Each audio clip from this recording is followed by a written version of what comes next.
Jesus is the answer for the world today. Full Gospel Hour is a radio ministry of Full Gospel Church International. Our mission is to lead people to become devoted to Christ, build relationship with one another, and influence their community. For today's message, let's join Bishop Samuel N. Mensah.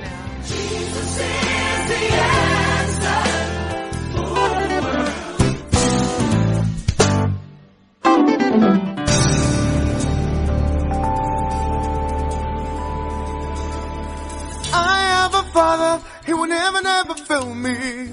I have a Father, he will never fail me. Jesus is my Father, he will never fail me.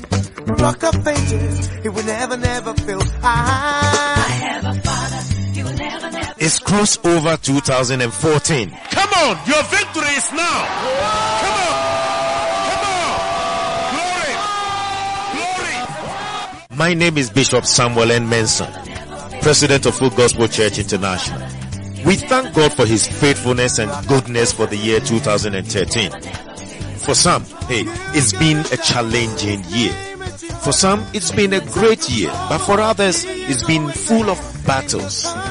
Each year, God assures us of great things, and I expect greater things in 2014. I invite you to Full Gospel Church International, Emmanuel Mensah Chapel, behind Oponu FM and Community One, Tema. Crossover 2014 will be a moment to remember. This is not your last bus stop, and you will not end up in the land of disgrace. I will be at Crossover 2014, and let me see you there. Hey, we've got a Father, he has never failed us. I'm going to speak on the subject, qualities of great achievers. Qualities of great achievers. Or you can possibly write it, qualities of the best worker of the year.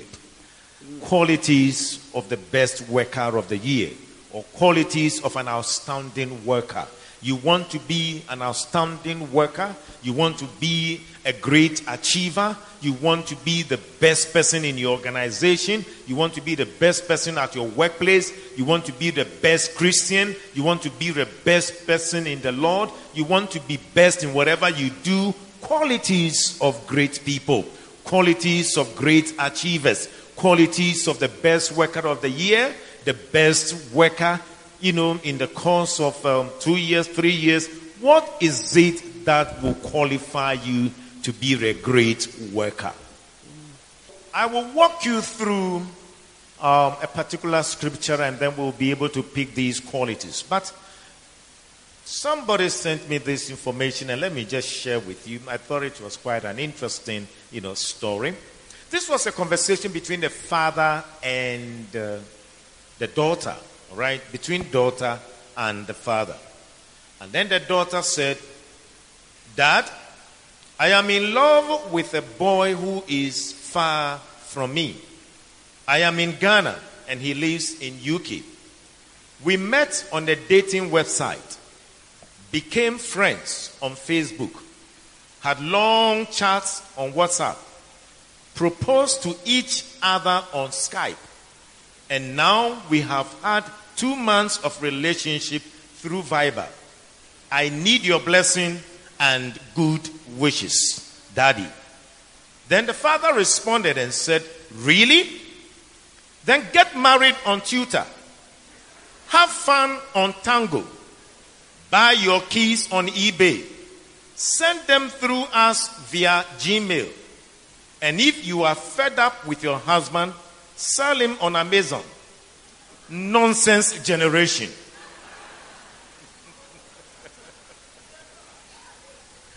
So that was the response of the father. Because he feels the children are now living in a digital world. You met a woman on WhatsApp, and now you want to marry and send the children by Gmail and sell them on the Amazon. And so he said, this is a nonsense generation. It's a funny generation, and I call it the I generation, and others call it the digital generation. But I should tell you the challenges that we are facing. Now, today I'm speaking on the subject, the qualities of great achievers. And in an article published by Dr. Akwesi Osei in the Daily Graphic of Monday, October 1st, 2007, page 23, he captioned it Ghana at 50. The national psychoanalysis of the Ghanaian, looking at the mindset of the Ghanaian, looking at the character that drive the Ghanaian, and why are we the way we are. He analyzed the Ghanaian, but I will just give you about 4 profiles of what he said about the Ghanaian, and you can judge whether what he's saying is true or not. Now, among the things that Dr. Akwesi said, he said, number 1, Ghanaians are envious in nature and would make sure their neighbors who were not in their class never climb, hence the PhD syndrome, pull him down graduates. He said Ghanaians by nature, which seems to suggest that is their DNA. By nature, they are envious of each other. They are jealous of each other. They do not want others to succeed and become better. So they will do everything possible to make them fail. Folks, I don't know about you, but if you are hearing me, this is a very serious trait of the Ghanaian. And if that is how we are, then we have a serious national problem. As a people, as a family, as a society, and at a workplace. That is why I want you to understand, to become an outstanding, great person for companies and CEOs and managing director, these are the kind of people working for you. If you are in your family, these are the kind of people in your family. And if you're a branch pastor, these are the kind of people in your church. And if you are in a country and you're a president, these are the kind of people you are managing and leading as a president. The second description by Dr. Akwesi Osei, he said, the average Ghanaian is gentlemanly, not daring, not audacious because of fear of failure. He said because the Ghanaian is afraid to fail, he wouldn't risk, he wouldn't dare, he wouldn't take chances. And he's always overcautious of things.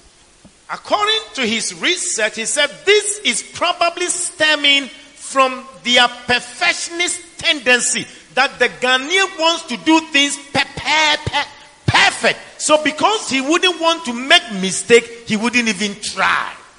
According to him, he said, unfortunately, instead of this perfectionist attitude leading to excellence in practice, mediocrity rather has taken control. Therefore, the average Ghanaian is mediocre. He wouldn't do things well and he wouldn't do things excellently. These are the people you have at your workplace. These are the people we have in your family. These are the people you have in the nation. These are the people we have in the church. To be able to pastor them. So it is a major setback for any group of people. Number 3, he said, the average Ghanaian is not assertive, not strong and confident in personality. The average Ghanaian is not confident enough in personality. The 4th description of the Ghanaian, according to Dr. Akwesi Osei, he said, the average Ghanaian is not frank and straightforward. He said the average Ghanaian, he is not frank and he's not straightforward. He wouldn't do the work.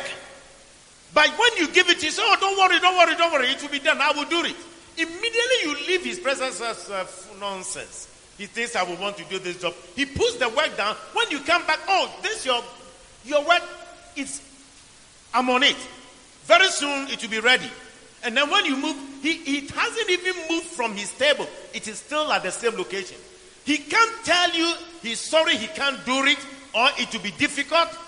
He is keeping you in suspense. You are hoping it is being done, yet nothing is done. He will smile nice to you, and yet it will not be done. He is not frank, and he can't tell the truth. They said, this is the Ghanaian for you. One senior church leader told me one time that the founder of Church of Pentecost, Reverend McKeown, came to Ghana. He said his biggest challenge was with the Ghanaians. He said he found it difficult that Ghanaians can't speak the truth. And the worst of all, Christians also in the church that cannot speak the truth. And they are not frank. He said it was a major challenge for him to understand why the average Ghanaian is not straightforward. But I am sure I am hitting a very sensitive area. And so do you agree with me that what he says, is it true? Is it true of the Ghanaian? But it's true though. I agree. That is the truth. When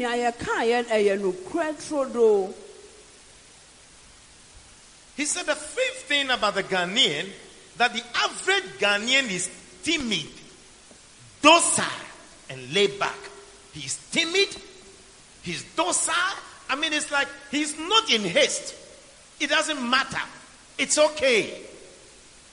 According to him, this may have helped prevent civil war in Ghana, which is good. He said, but the flip side of the coin is that it's hindering our national development and growth. He said, we are timid, we are docile, we are not bothered, and we don't care. And because of that, rulers have taken undue advantage of the Ghanaian. Every part, or for we who are leaders and CEOs, some of them have expressed these concerns. Recently, just early part of this month, some leaders in the country have described the average Ghanaian as lazy. He said most of the Ghanaians, so the average Ghanaian goes begging for job. Yeah, when he gets the job, he thinks that he's doing the employer favor. So he will do it the way he wants. Meanwhile, he literally will beg for it. Give him the job and he can't produce any good job. CEOs, managing directors are getting very much concerned about this behavior. Unfortunately, we admit what Dr. Akwesiro says about the national character of the Ghanaian, that we admit is true. But it seems we are not making any effort to change these negative traits. We have taken this behavior everywhere. We've taken it into the academia. We've taken it into the business world. We've taken it into politics. It is in our family and it's in the church. How come that in the midst of uncertainty, chaos, some get better, some thrive despite odds, despite difficulties, some succeed? Is it by luck or by what? I would like to share with you some highlights of some qualities of a young boy called David that distinguished him from others and brought him to the top. That is why I call it the qualities of great achievers. I'm going to put it into a book, but I'm just going to give you highlights, okay? I'm just going to run you through, just give you highlights of all these qualities, because if I would really want to do the good work on it in preaching, it's going to take me 3 months to finish that series. But today I'm just going to give you highlights as much as possible. So let's look at 1 Samuel chapter 17. Shoot it there, and we will look at, I will begin looking at from verse 17 thereabout. Okay. Now it has to do with David, who confronted Goliath at a point in his life. But you need to understand that here we are talking of David, who was just about 17-year-old kid, or maximum 18 years. And at 17, he's still somewhere in his SSS, okay? Secondary school at that age. So can you imagine having a child at the age of 17? And today, CEOs want to learn from him. Okay, people who have retired, people who are consultants, people who are elderly, young and old, wants to learn the qualities that made him great in life. So let's look at verse number 17 and 18. Then Jesus said to his son David, take now for your brothers an ephah of this dried grain and 10 loaves, and run to your brothers at the camp, and carry these 10 cheeses to the captain of their 1,000, and see how your brothers fare, and bring back news of them. Now Saul and they and all the men of Israel were in the valley of Eli fighting with the Philistines. The first quality we see for a man who wants to be a great achiever is the quality of responsibility. Responsibility. Responsibility simply means the ability to always come through, follow through, get things done, no excuse, get the job done. Responsibility suggests ability to meet deadlines, ability to meet obligations, the act of being accountable, duty to trust. It is ability to keep commitment. You say it, you must keep your commitment. You say it, you must honor your word. That is responsibility. Now, let's go back to the scripture and then walk through the instruction that the Father gave and why we believe that this is a great quality of responsibility in terms of what David had. You know, he said, take now for your brothers an ephah of this dried grain. That is the first instruction. And these 10 loaves. Number 2 instruction, run to your brothers at the camp. 3, carry these 10 cheeses to the captain of their 1,000s. And 4, see how your brothers fare. 5, bring back news. That word bring back news means give me feedback. Give me feedback. You know, you tell people at your workplace, sometimes people you work with, you know, go and get Kwame, call him for me. He goes there, Kwame is not there. He wouldn't even come back and tell you, when I went there, I didn't find him. He's not there. And then he assumed you should know that when he went there, Kwame wasn't there. And people don't even value the importance of feedback. If you have that attitude, you can't climb up the ladder. If you don't have that attitude, you don't climb up the ladder. Look at what he said. Bring me back news. After whatever I have sent you, come back and report. You came to me, I gave you a job to do. Somehow you told me the job will be ready on this date. And on this date, you are not ready. You have not been able to fulfill that commitment. You are not telling me anything. And you assume I should know that it is not ready. How can I know when you are not telling me anything? We call it feedback. We call it, if you are responsible, you should be able to meet your deadline. If for some reason you can't meet it, you owe that person the responsibility to explain. Let me move on. I'm not going to waste my time. But I told you I'm just giving you highlights. Number 2 quality number 2 quality is self-discipline. Self-discipline. Welcome those of you who are now coming to church. Number 2 quality is self-discipline. Say self-discipline. Now, let's go back verse 20. Now, we are talking about self-discipline. Now, read the first line with me. Go. Oh, shout it. How early did David rise? How early? Shout it. Shout it. You know, David was given instruction what to do the night before. And Bible said, so early hours of the day, David rose up, left the sheep with the keeper, took the things and went as Jesse had commanded. I mean, Dickie, we are talking about a boy who is only 17 years old. He will be among one of your children, or even maybe your children may be older than him. 17-year boy. He got up early hours. It was cold. It was chilly. But he got up. He did exam. He could have gotten up and said, Daddy, you don't understand. It's too cold. I mean, I can't do this. All my colleagues are sleeping. Now all my colleagues are just having fun. And you want me to travel this distance? It's too cold. I can't make it. Self-discipline definition is a willingness to pay the price and how to handle success.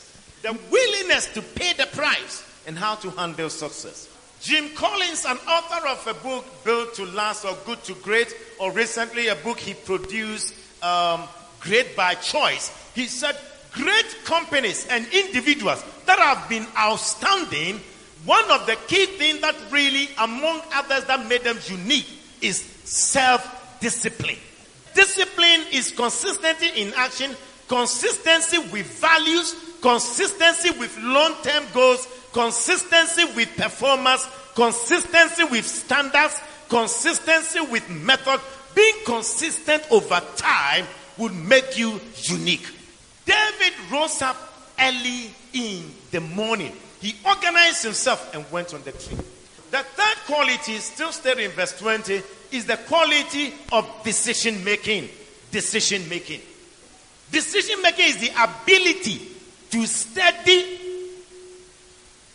the consequences, or the ability to study consequences and make sound decisions without fear, willingness to fail rather than to avoid responsibility.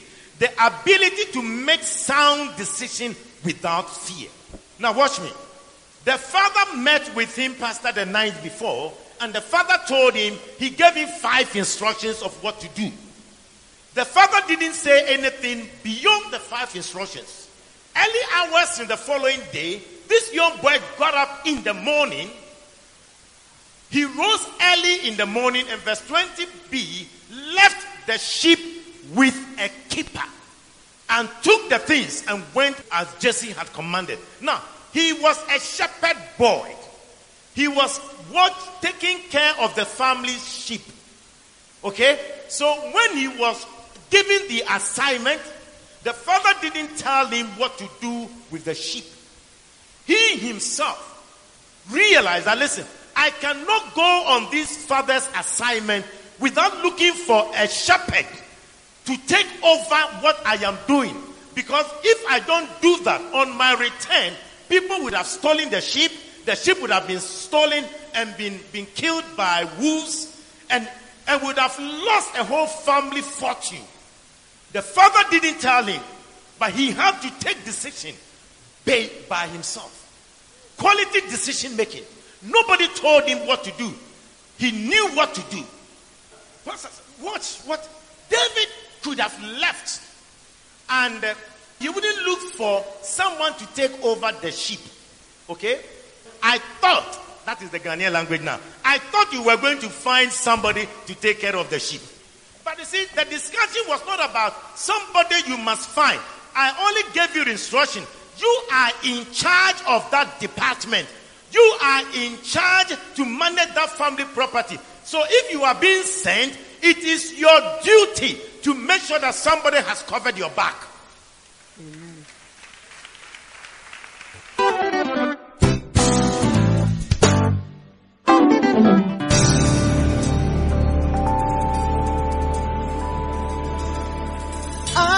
Father, he will never, never fail me. I have a father, he will never, never fail me. Jesus is my father, he will never, never fail me.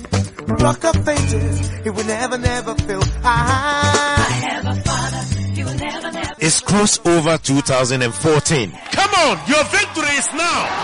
Come on.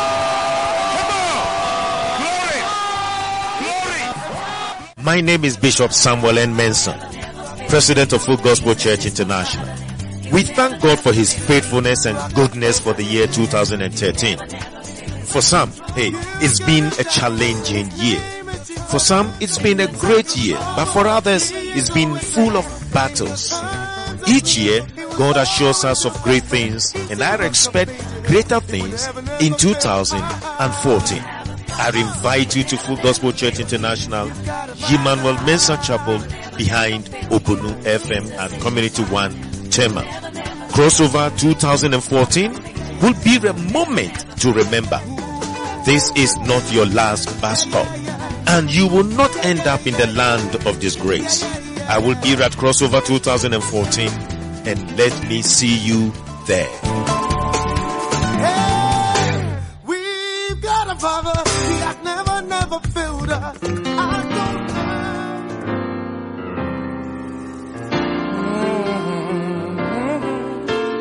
Jesus is the answer for the world today. Thank you for listening to Full Gospel Hour, and it's our prayer that your life is transformed for victorious living.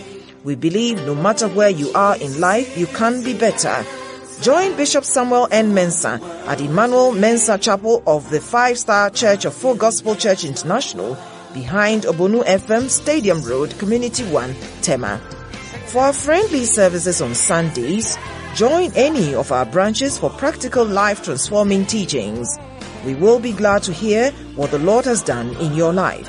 To correspond to Bishop Samuel N. Mensah, please write to Mensah, spelled MENSAH, at omegaleadership.org, or Full Gospel Media, Full Gospel Church International, P.O. Box BT 427, Tema, Ghana, or Full Gospel Hour, P.O. Box CO 1326, Tema, Ghana, or telephone 0303 202260 or 0303 203435 and 0243 277084.